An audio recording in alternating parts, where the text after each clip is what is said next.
Pakistan is going through its worst economic crisis and is desperately seeking an IMF bailout. Petrol prices have been hiked to 272 per litre and diesel 280 Pakistani rupees per litre.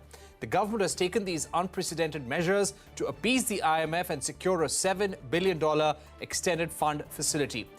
Pakistan has announced a mini budget aimed at reducing the deficit and broadening the government's tax collection net. A senior Moody's Analytics economist has said that Pakistan's inflation could hit 33% in the first half of 2023 before trending lower, and an IMF package alone may not be enough to put the country's economy on track. Prices of essential items like wheat, milk and poultry are at high levels, putting pressure on the average Pakistani citizen. The government could now increase tax rates to widen the tax base as well. Joining me now to take this forward are Raza Rumi, journalist from Pakistan, joining us from Washington, D.C., and Stephen Cochrane, chief economist at Moody's Investor Service. Thank you very much for joining us here, gentlemen. Stephen, if I can begin with you, give us a sense of where Pakistan is heading. Do you think there are worse days ahead? It's going to be a tough year this year. I think there's no question about it. I think the first half of this year could be a difficult year for Pakistanis in general. As you mentioned earlier, there's a very, very good chance that inflation will rise further. As you mentioned, the price of petrol is going up, and it could very well rise further if there's a need down the road. And inflation is still very high for food products, basic products that ordinary households buy day to day. So there's a good chance that the inflation rate could rise to something over 30% in the first half of the year. I think the second half of the year will look better, that indeed if there is very stable monetary policy and continued austerity on the fiscal side of policy making, then we might see inflation begin to come in the second half of the year, so that when the entire year comes in, it might actually look better than last year. It might be in the low 20s. But that'll be towards the end of the year rather than in the near term. Right. Raza Rumi, coming to you, give us a sense of how the life of an ordinary Pakistani citizen has been impacted the last few days. We're seeing petrol and diesel prices at record levels. Prices of milk, prices of chicken, prices of wheat are all at very high levels. How is this making day-to-day life difficult? I think for an average Pakistani, especially from the low-income group or the fixed-income group, the life has been tough for the past many, many months. I mean, in recent days and weeks, to meet some of the IMF conditions, further price hikes have actually been announced. So, for example, the prices of energy, you mentioned petrol and diesel, which is vital for the economy and for everyday transportation of goods and services and of people as well. But, the rates of natural gas have gone up by 113%. And that is also to bridge the shortfall between the cost of producing and importing LNG or gas, etc., and the rate at which it is sold in the open market. Pakistan's biggest sort of bleeding source of revenue consumption or the expenditure is the circular debt, which is related to energy, keeping the power sector functional in the country. So the government actually buys electricity at a much expensive rate and passes it on to the consumer at a lower rate and subsidizes it. And the IMF has been asking the government to bridge that gap and rationalize these prices going forward. So I think that these prices are going to further escalate inflation. I think 30% or whatever is a conservative estimate, because I was just reading today that the new figures are 38%. And the food inflation for the past many months has actually been close to 40%. So as you mentioned, bread, milk, eggs, etc., All of this has been a major source of hardship for Pakistani people. And I really, it has a political cost, it has a social cost. And I think that's what the government is truly worried about. Yeah. Right. Stephen, coming to you, it has been predicted that even with this IMF bailout, which looks difficult at this stage, even with this, things may not get better overnight. What is your view? Well, the IMF bailout will certainly help, and I think the government needs to do everything it can to try to secure that bailout. Without it, the conditions would be even that much tougher. But even with the bailout, I mean, there's still going to be a need to, most importantly, keep an eye on inflation and do whatever can be done to get inflation back under control. Now, it's not going to be easy because in the near term, as we mentioned, there are going to be tax hikes or price hikes or subsidy reductions on a number of products. But all of that will lead to better inflation going forward, second half of the year and into 2024. So I think no matter whether the bailout is achieved or not, it's just going to be a very, very difficult year for Pakistan. I think a few things that the government can do to try to ease these conditions. One is simply to work very, very hard to find more foreign aid to pay for the flood damage repair that's absolutely necessary from the floods last year. I think that'll go a long way towards also helping economic growth to steady as infrastructure construction would help, and it would create jobs and income for Pakistanis as well. So it's going to be tough in terms of managing fiscal austerity at the same time managing some of these flood relief programs that have to be taken care of as well. Right. Raza Rumi, coming to you, the Washington Post reported how there have been 13 bailouts that Pakistan has received since the 1980s, but somewhere they have just not gone for those major structural changes that were required to reduce government spending, increasing revenues as well. What do you think has been missing from the economic program of successive governments? This is a very important question, and I think a fundamental question here. The unwilling nature of the Pakistani political system to undertake structural reforms that are an imperative now. And now, I guess, with this crisis, they will have no choice going forward but to address some of those long-standing issues. What are those issues? I think the first is that Pakistan's bleeding public sector enterprises consume a major chunk of the budget, so there are big white elephants, that need to be either improved, their governance needs to improve, or they need to be privatized or partially privatized, the railways, the steel mills. I mean, there are dozens and dozens of public sector corporations which basically are a burden on the exchequer, and no political government wants to touch them because if they downsize or rationalize their workings, they will have to lay off people. So that's one part. The other is, of course, defense expenditure, which has also not really seen any decrease. I mean, it was frozen in the last budget. I mean, that's what the government claimed. But, it is also important for Pakistan to review. And some of the economists have argued that some of the wasteful expenditure in the public sector, both in the defense sector as well in the civilian bureaucracy, needs to be trimmed down. And then, of course, the power sector that I mentioned earlier.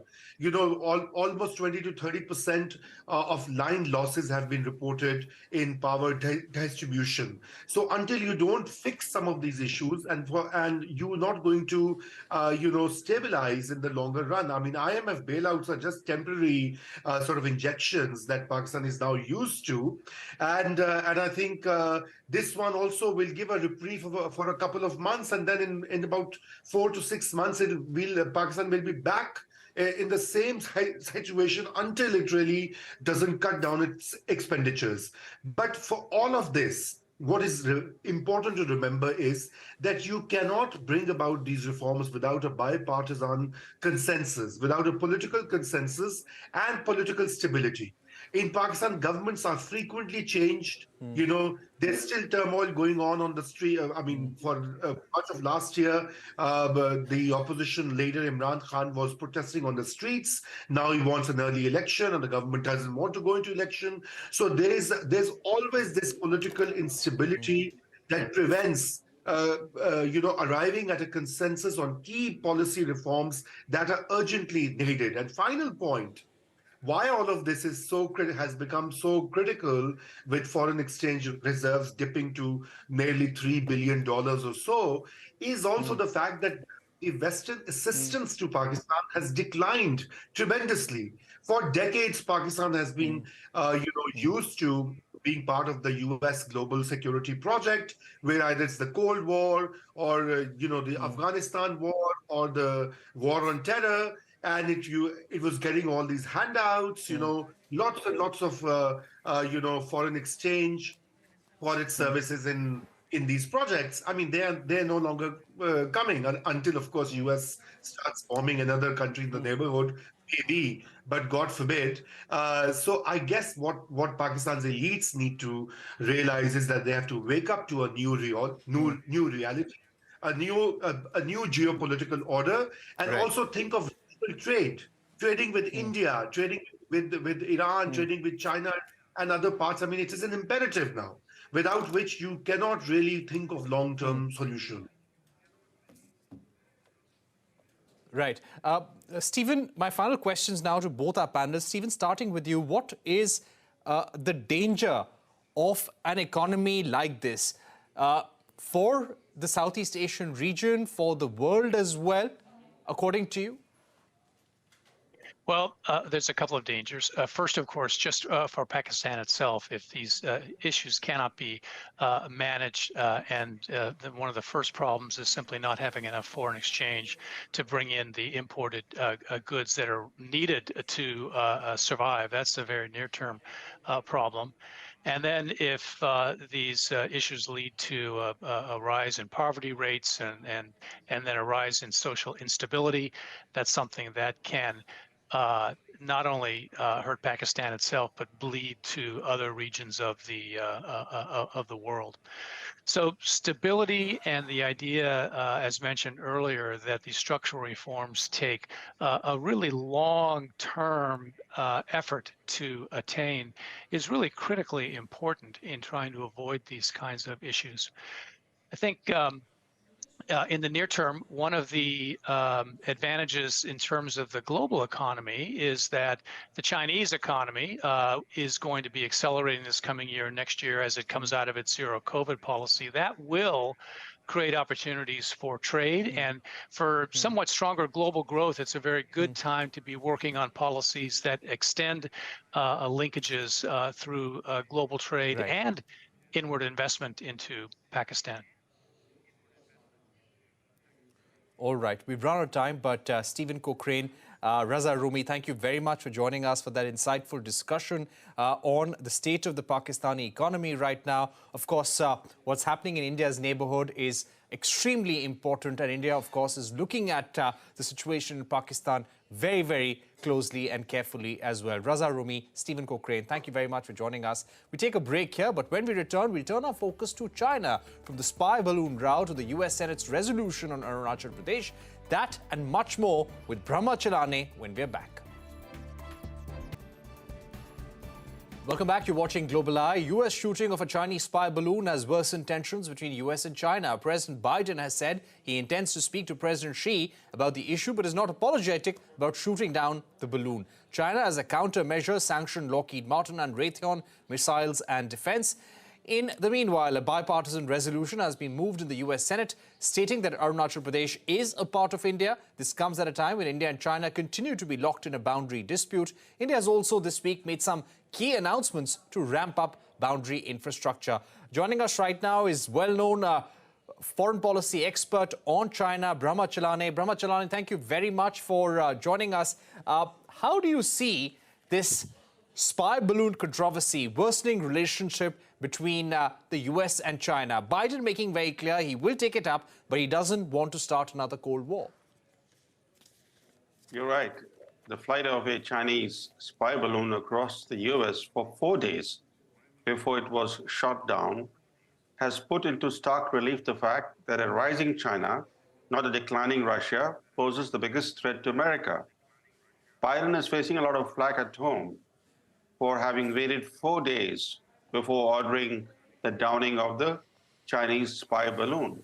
By contrast, he was quick to order the downing of 3 unidentified aerial objects that were noticed subsequent to the Chinese reconnaissance balloon. So in this context, it's significant that Biden has announced that he intends to speak with Chinese President Xi Jinping to keep lines of communication open, and that this weekend at the Munich Security Conference, Anthony Blinken could meet with China's Wang Yi.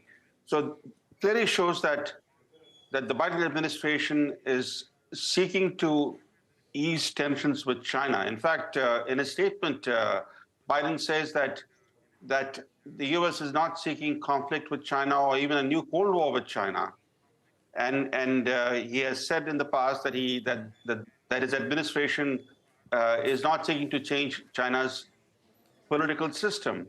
And contrast that with his position on Russia, including seeking regime change there, revitalizing the NATO alliance against Russia, fueling a new Cold War with Russia, decoupling the U.S. economically from Russia, and approving Russia's economic and political collapse. So what emerges is that Biden, despite the balloon episode, wants to maintain stable relations with China. In fact, his conciliatory approach toward China stands in stark contrast to his strategy of bleeding Russia in Ukraine by supplying Ukraine with increasingly sophisticated and longer range weapons. I'd like to ask you about the India-China boundary tensions as well, because India and the United States have somehow been coordinating on China for a long time now. Just this week, Mr. Chellaney, there were 3 key announcements made by the Union Cabinet, all aimed at China in one sense. One, raising of 7 new ITBP battalions, the Vibrant Villages scheme for 45,000 crores for developing infrastructure in border villages, approval for the construction of the Shinkula tunnel between Himachal Pradesh and Ladakh for all-weather connectivity. What do you think about the timing, the significance of these measures? These measures are a response to the fact that China is engaged in a frenzied buildup of military capability along the India frontier. It's been building new military infrastructure, and the military standoff of China with India continues for the past 33 months. And that standoff is a response to China's encroachments on some key border areas of Ladakh. So given the ongoing Chinese border aggression against India, India is being forced to respond by stepping up its own military infrastructure.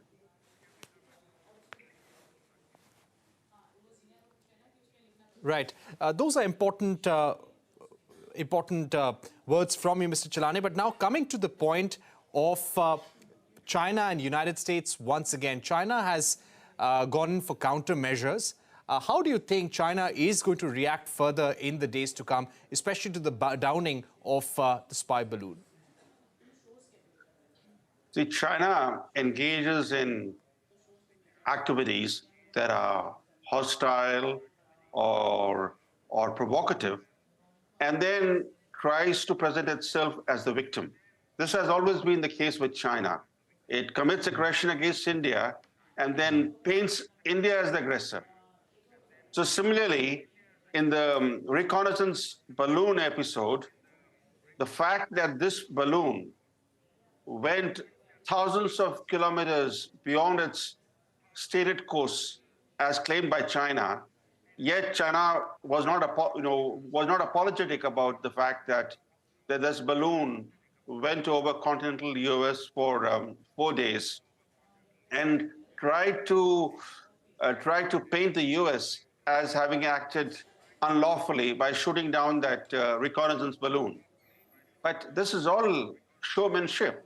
The fact is that whatever countermeasures China has taken or intends to take are just symbolic in nature, because clearly China was in the wrong. It was spying on American sensitive facilities, and the Americans downed that balloon, but it took them 4 days to down it. Right. My final question, Mr. Chellaney, and this is about the resolution that has been moved with bipartisan consensus in the U.S. Senate, stating that Arunachal Pradesh is a part of China. How do you see the support within U.S. politics when it comes to India's stand on the boundary dispute or India's stand vis-a-vis China? The fact that where India faces a hostile Western press, the Western press has become increasingly hostile to the Moody government. And there is an ongoing campaign to paint Prime Minister Modi as an autocrat or a would-be autocrat. This is a very unfair narrative. India remains a robust democracy. So given the hostility that India faces in certain Western quarters, this resolution moved by Senators Jeff Merkley and Senator Bill Hagerty, stating that Arunachal Pradesh is clearly a part of India, that India was within its right to do what it has done, that the United States recognizes the Mahan line as the international boundary between China and the state of Arunachal Pradesh. All that is really good for India, because it shows that in the most powerful legislative house of the United States, that senators are willing to stand with India. This resolution is co-sponsored by a very powerful Senator John Cochrane of Texas, and it's likely to be passed given the bipartisan support that it enjoys. Right. But thank you very much for joining us, Mr. Chellaney, putting into context the current tensions between India and China, and also US and China, and how India and US would be coordinating in the days to come. Thanks once again for being with us. With that, it's a wrap on this edition of Global Eye. Thank you for watching. Goodbye.